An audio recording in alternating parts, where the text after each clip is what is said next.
gas rockets is presently Standing by deployed. for command. Fire!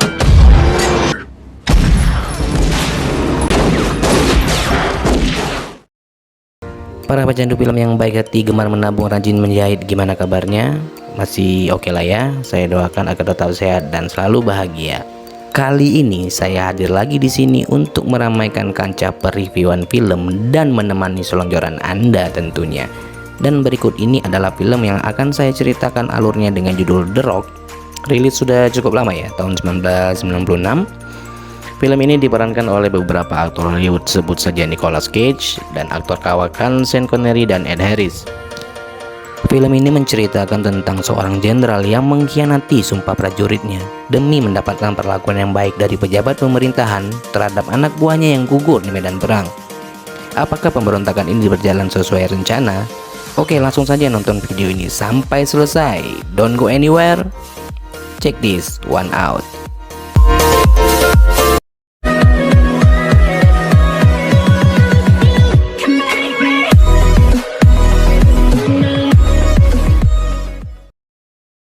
Film dibuka di mana terlihat seorang pria bernama Francis X. Hummel. Ups, hampir lupa. Jangan lupa klik subscribe-nya jika kalian suka, dan bagi yang sudah, thank you bertubi-tubi.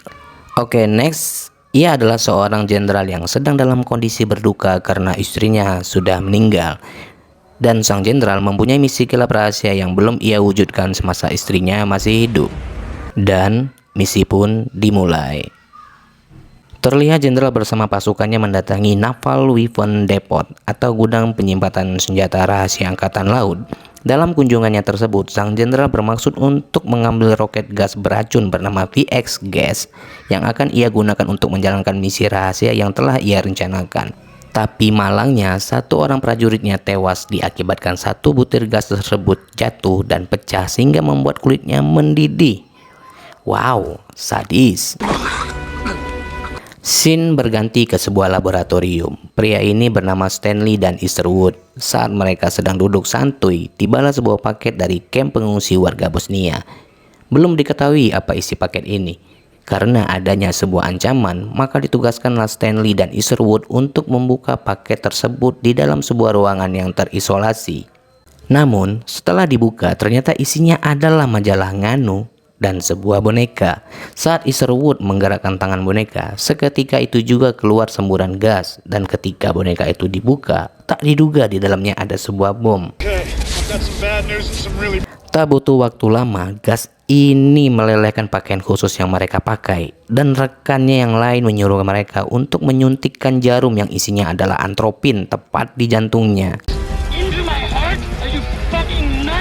Hal itu bertujuan untuk mencegah melambatnya denyut jantung dan tentu saja agar mereka tidak ikut meleleh. Tak lama kemudian, bom akhirnya bisa dijinakkan. Di waktu yang sama, Jenderal X. Hummel dan pasukannya sedang mengikuti sebuah tur ke sebuah penjara yang bernama Alcatraz. Bukan tidak ada maksud, ternyata ia berencana untuk menyandra seluruh peserta tur dan dimasukkan ke dalam penjara. Aksi ini ditujukan kepada pemerintah sebagai sebuah ancaman agar ia bisa dengan mudah menjalankan misinya dan memberikan tuntutan kepada pemerintah untuk membayarkan sejumlah uang sebesar 100 juta dolar, yang mana uang tersebut akan dibagikan ke keluarga dari pasukannya yang tewas di medan perang. Karena saat itu mereka tidak jemput oleh kesatuannya, dan parahnya lagi, mereka hanya dianggap gugur tanpa ada pemakaman secara militer dan tanpa adanya kompensasi. Dan jika tidak ditransfer dalam batas waktu yang ditentukan, maka gas VX akan diluncurkan tepat di atas kota San Francisco. Kemudian Hummel menghubungi seseorang bernama Womack. Pria ini adalah direktur FBI. Dalam pembicaraan mereka, Hummel mengatakan sebuah ancaman bahwa ia telah menyandra beberapa orang dan akan meluncurkan gas VX jika tuntutannya tidak dikabulkan. Kemudian diadakanlah pertemuan tertutup antara para petinggi pemerintah, FBI, dan Pentagon untuk membahas seberapa bahaya Jenderal Hummel ini. Ternyata Hummel bukan jenderal biasa. Ia sudah banyak hadir dalam medan pertempuran dan beberapa medali kehormatan sudah banyak terpajang di seragamnya. Dan itu membuktikan ia mempunyai dedikasi yang baik dan tentu saja disegani oleh kesatuan militernya. Seorang jenderal bertanya, apa dampak gas VX ini? Dijelaskan oleh rekannya yang lain bahwa 1 sendok saja jatuh di lantai maka berdampak sampai radius 30 meter. Dan jika 1 sendok gas tersebut diledakkan di atmosfer, maka akan berdampak sampai radius 300 meter. Dan akhirnya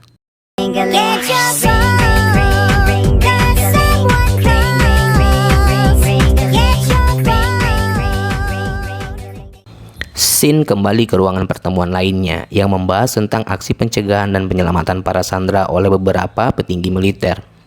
Sehingga di dalam perdebatan tersebut muncullah 2 nama, yaitu John Mason. Sosok Mason adalah seorang agen rahasia Inggris SAS dan mempunyai track record yang luar biasa dan sangat berbahaya.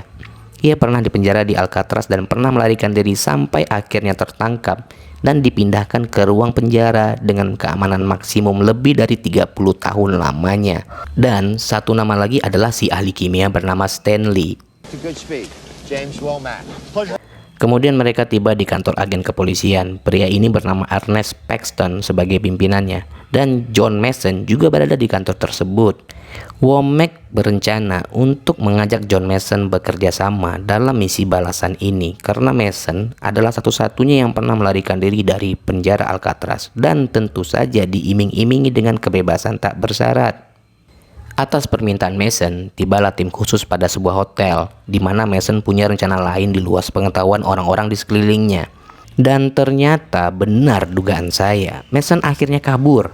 Aksi kejar-kejaran tak terelakkan, yang menghancurkan hampir seperempat kota. Dan tak disangka, Mason ini kabur cuma ingin bertemu anak gadisnya yang bernama Surti, yang telah beranjak gede.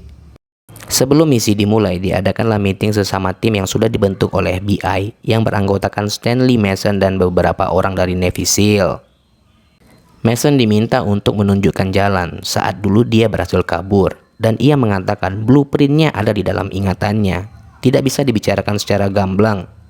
Begitu juga yang terjadi dengan Stanley, dengan sangat terpaksa ikut dalam misi ini meskipun ia tidak pernah membayangkan akan berhadapan dengan seorang jenderal perang yang paling disegani dan tentu saja sangat menguasai strategi perang. Karena ancaman dari sang jenderal dan tidak adanya kesempatan untuk negosiasi, maka tim yang sudah dibentuk ini pun berangkat menuju Alcatraz. Dan tentu saja aksi mereka diketahui oleh sang jenderal dan memerintahkan seluruh anggotanya untuk berada di posnya masing-masing. Setelah melakukan penyelaman, tim Navy SEAL akhirnya tiba di titik awal, yaitu terowongan bawah tanah yang langsung terhubung dengan laut. Ternyata pintu masuk terkunci dari dalam. Satu-satunya cara adalah memasuki sebuah lorong sempit di mana pemandangannya sungguh menganjingkan. Terlihat api dan sebuah gear yang terus berputar. Tapi itu semua tidak sulit bagi Mason. Dengan perhitungan yang akurat, Mason kemudian masuk dengan santuy dan akhirnya di sisi lain, pasukan Hamel sudah menempati pos kamling masing-masing. Jengkal demi jengkal, langkah demi langkah, pasukan Navy SEAL menuju ke titik 2, di mana akses terowongan tersebut terhubung dengan kamar mandi. Saat sampai di tempat yang dituju, tak sengaja mereka mengaktifkan sebuah alat anti getaran, di mana gelombang yang dihasilkan akan sampai ke sebuah alat pemantau, dan itu artinya tim Navy SEAL sudah berada di sana. Tak lama masuklah tim Navy SEAL ini, tapi Stanley dan Mason tetap berada di terowongan, dan tak diduga mereka langsung ditodongkan senjata oleh pasukan Hamel. Drop your weapons. Tapi leader dari tim ini justru bernegosiasi dengan Hamel dan tanpa sengaja sebuah batu jatuh dan mengira itu adalah sebuah tembakan. Maka seketika itu juga tim Navy SEAL dihujani peluru tanpa ampun dan tentu saja mereka semua tewas di tempat. Ya inilah namanya film. Kenapa tidak ada satu pun pasukan Hamel yang tertembak ya? Jangankan tertembak, lecet juga enggak. Apa mereka enggak bawa granit? Wah, nggak tahu lagi deh. Apalah. Oke, lanjut. Di sisi lain, Paxton menanyakan kepada Womack, siapa Mason? Womack mengatakan Mason adalah seorang agen Inggris atau SAS yang sangat terlatih. Sewaktu FBI dipimpin oleh orang sebelum dirinya, ia menyimpan seluruh dokumen rahasia Amerika. Dan Mason inilah orang yang berhasil mencuri dokumen tersebut. Ia ditangkap saat kabur ke suatu tempat di Amerika, dipenjara tanpa diadili. Kemudian, mereka lanjut menyelinap ke ruang di mana tempat gas VX itu berada. Tak diduga, di sana sudah ada pasukan Hamel yang berjaga. Dan Mereka pun tewas mengenaskan. Setelah kondisi aman terkendali, Stanley melakukan keahliannya, yaitu menjinakkan VX gas dengan cara melepaskan alat pengendali agar jatuh ke laut pada radius 500 meter. Mason bertanya, bagaimana jika satu butir ini jatuh, bos? Stanley mengatakan, kita pasti mati berkeping-keping dengan cara kulit melepuh, tulang punggung patah, dan isi perut pun berhamburan. Aksi mereka ketahuan oleh Hummel dan timnya dan tentu saja langsung menuju ke lokasi. Tapi beruntung Mason dan Stanley lolos dari penyergapan itu. Satu persatu pasukan Hummel ini tewas. Hummel mengatakan kepada Mason dan Stanley agar menyerah atau salah satu sandera akan dibunuh. Perkataan ini didengar oleh mereka berdua dan Mason mengatakan kepada Stanley agar menyelesaikan misinya karena dia sendiri yang akan berhadapan langsung dengan Hummel sebagai pengalihan. Tetapi aksinya sempat ketahuan oleh gerombolan Hummel dan mereka berdua dimasukkan ke penjara sebagai sandera. Sekali lagi Mason membuktikan bahwa ia adalah prajurit yang mumpuni, tak sulit baginya untuk keluar dari penjara. Di waktu yang bersamaan, Presiden memerintahkan kepada angkatan udaranya agar menghancurkan Alcatraz tanpa tersisa sedikit pun. Itu artinya semua orang yang ada di sana dipastikan akan tewas. Airstrike approved. Karena belum ada keputusan terkait uang tuntutan tersebut, para pengikut Hummel sudah mulai merasa geram dan meminta agar meluncurkan satu roket. Dengan tujuan ancaman itu bukan hanya sekedar gertakan. Di sini terlihat Hummel sebenarnya masih punya hati nurani. Di sisi hatinya yang terdalam sebenarnya tidak menginginkan pemberontakan ini. Tapi apalah daya, Ubi sudah menjadi tape. Ia mengizinkan satu roketnya untuk diluncurkan dan tak diduga Hummel mengalihkan target roket dan jatuh di laut. Akibat dari perbuatan Hummel, pasukan di bawah komandonya menentang tindakan tersebut. Mereka sudah mengkhianati negaranya demi mengikuti misi Hummel. Tapi nyatanya Hummel dianggap tidak berani dan tegas dalam mengambil keputusan. Dan Hummel menyuruh mereka semua untuk pergi meninggalkan pulau. Misi selesai. Tidak ada pembayaran untuk misi ini. Sontak itu membuat mereka esmoni. Terjadi aksi tembak-menembak jarak dekat dan malangnya Hummel dan teman satu perjuangannya Mayor Baxter tertembak dan tewas di tempat.